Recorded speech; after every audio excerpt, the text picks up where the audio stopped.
pressure is growing for a trade deal between the U.S. and China as the March deadline approaches.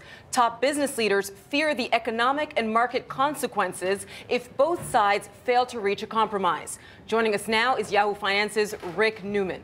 So, Rick, what are the chances that they'll actually reach a compromise by that March 1st deadline? You guys really want to keep talking about Jeff Bezos, right? I mean, come on. This is boring compared to Jeff Bezos' story. Let's talk about the trade war.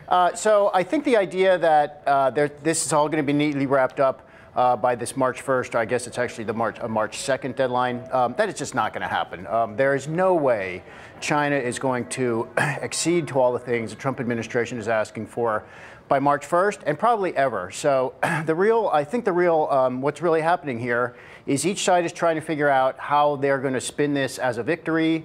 And I also think it's quite likely that there will maybe be sort of a partial agreement by this deadline, but it's going to be extended. I don't think it's real likely Trump is going to do what he has threatened, which is impose more tariffs on more imports from China. And we are seeing the reaction in markets yesterday and today that is telling us and is telling the president that if this goes south, markets are going to be very dissatisfied.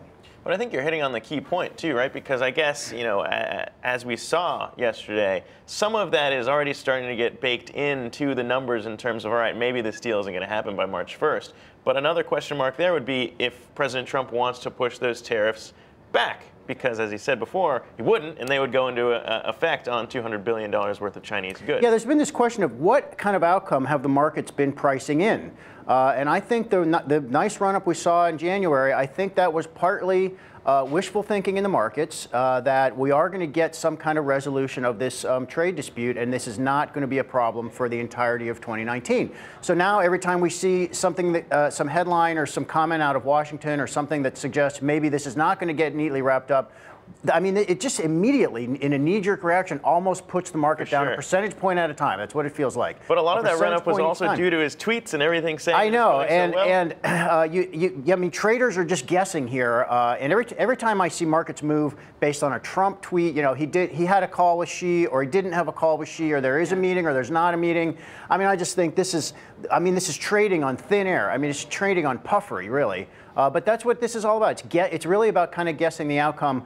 Look, the way negotiations like this work is nobody makes significant concessions until the absolute last second, because that's you wait to see who really has the leverage when crunch time comes, and nobody gives in until you get to that point, and then that's we'll be there in a couple of weeks.